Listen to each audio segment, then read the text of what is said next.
So last time we developed the steps for implicit differentiation. So this time we're going to start with an example of 2y minus x squared equals 4xy.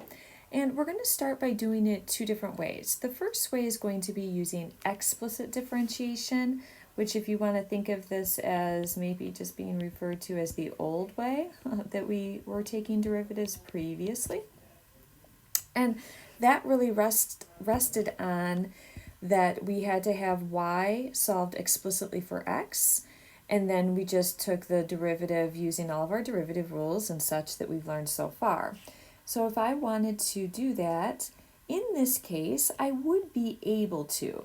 Not all problems, which is, if we could do all of them this way, we probably wouldn't talk about implicit differentiation. So let's start by saying not everything can be solved for y, right? Like, not everything is y as a function of x. We can talk about a lot of curves, things like circles, for example, that aren't functions. Y is not a function of x, but we could still talk about these concepts of slopes of tangent lines and things along those lines where we need dy dx.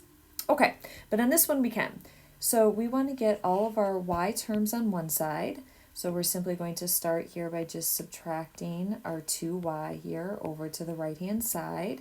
And then we're going to have our negative x squared equals 4xy minus 2y. And if I want to solve for y, I can now factor it out on the right-hand side, giving me times the quantity of 4x minus 2. And then if I want to solve for y, I would just simply divide both sides by the 4x minus 2. So this now tells me that in this case, I was able to solve for y, and get y solved explicitly as a function of x. So we're able to solve for y explicitly as a function of x.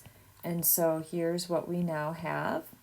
And so this now means I can just take the derivative the quote-unquote old way, and just applying our regular old derivative rules. So we can just kind of take the derivative here, and in this case, that's just going to mean looking at a quotient rule setup. So we would just simply start with our denominator left alone, 4x minus 2 times derivative of numerator, negative 2x, minus numerator left alone times derivative of denominator, which is 4, and then all over our denominator squared. Okay, so of course, remembering that you don't reduce those 4x minus 2's because you have subtracting in your numerator. And so in this case, when you just have something like a monomial times a binomial and a product of two monomials, this is typically where we just distribute through and combine like terms. I could factor out if I wanted to, like an x and then maybe a 2 or something, but I'm just going to go ahead and just distribute through. This is going to give me negative 8x squared plus 4x, and then a plus 4x squared in my numerator. And then this is all divided by my binomial here squared. So we're going to end up with dy dx equaling, and this is going to look like, what do we have here? Negative 4x squared plus 4x all over the quantity of 4x minus 2 squared. And so there's my dy dx using explicit differentiation. Now what we want to do is take a look at it using implicit differentiation. So implicit differentiation is what we developed the steps for last time, and it says, and it's what we're going to need in most of these cases where we're not solved explicitly for y. We start by just saying, okay, I am going to take the derivative of both sides with respect to x. So that's our notation. That's our differential operator right there. Then what we actually do here is we say, okay, well, now I'm going to go through and do that, and then every time I differentiate a y, I'm going to have to introduce a factor of dy dx because you're treating y as a function of x. And so that's kind of the notation that we use with implicit differentiation. Derivative of minus x squared with respect to x is just minus 2x. Now, on the right-hand side, again, think about what we've done before. If I said this is 4x times some function of x, that is maybe a little easier for you to see and remember that you have a product rule happening here. We have a product of two functions of x. So on the right-hand side over here, I am going to need product rule. So we are going to say, let's have our first factor left alone there, and then times derivative of y, well, I guess that's like a 1 if you want to think of it that way, but you just differentiated a y, so you have to introduce a factor of dy dx. And then plus, change that order, it's y left alone, and then times the derivative of 4x, which is just 4. All right, so this whole quantity right here, so that, of course, is the product rule for our derivative of the 4xy portion. So now to solve for dy dx, we want our dy dx terms on one side and our non-dy dx terms on the other side.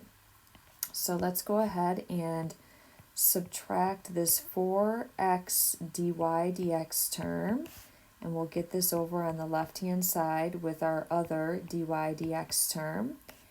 And at the same time, let's go ahead and add the 2x over to the right-hand side.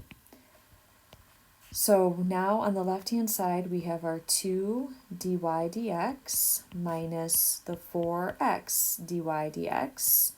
The 2x's are gone. And so on the right-hand side, we have the 4y term and then also the 2x term. And so, of course, the whole reason that we get our dy dx terms on the same side here is so we can factor out that dy dx.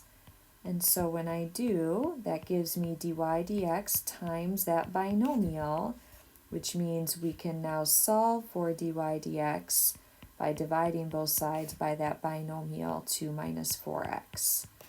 And so what we now have is our dy dx is equal to 4y plus 2x over 2 minus 4x. Now this is one of the first things you're going to notice about the form of derivatives when you use implicit differentiation versus explicit differentiation. If you look at your derivative up here with explicit differentiation, you have the derivative entirely in terms of x. dy dx, everything on the right is in terms of x.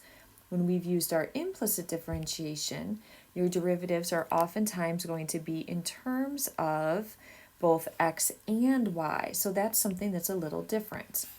But for this first example, I just want us to take the time to actually show that the results that we have from part A are equal to the same, we're finding dy dx, they ought to be equal. All right, so if that's going to be the case, then I'm going to start with what I had here in part B. So in part B, I have that dy dx is equal to, and I just got done saying that the main issue here is that the dy dx with explicit differentiation is entirely in terms of x. So I need to get out of that y. So I'm going to go ahead and go back up here. And if you remember, we were able to solve y was equal to, in part A, negative x squared over 4x minus 2. So y was equal to negative x squared over 4x minus 2. And so that's my y. And so now I have my, of course, plus 2x here. So let's see if we can do a little bit of simplifying on this. I would probably take the approach of saying, let's get rid of that little mini denominator there by multiplying by a big version of 1 that is that mini denominator, that 4x minus 2. So I'm going to do that. It will mean I need to multiply both terms in the numerator through by that 4x minus 2. So what's that going to look like?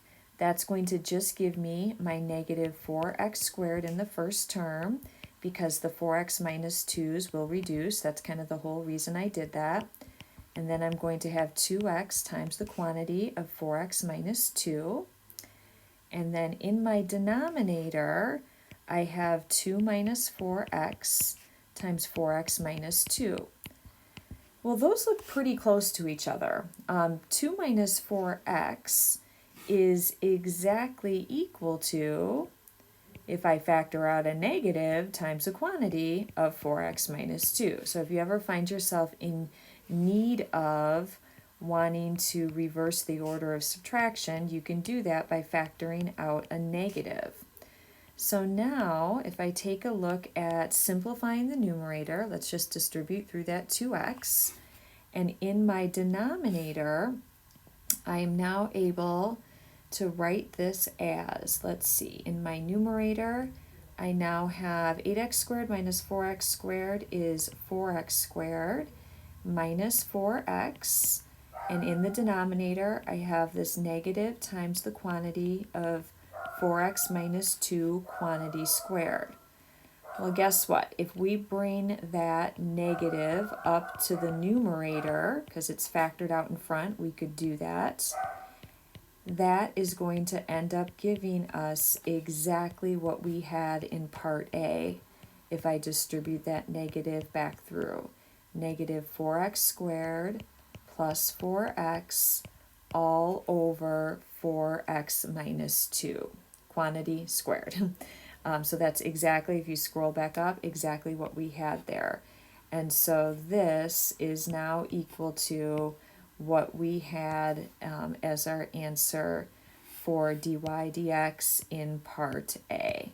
Okay, so this was equal to, just write that out actually right here. So this was the form of dy dx that we had in part A. So in a case like this, it's a nice opening example. We can do it both ways and show that they are in fact equivalent. That is not always going to be the case. So next time when we come back, we're just going to work with some more implicit differentiation problems.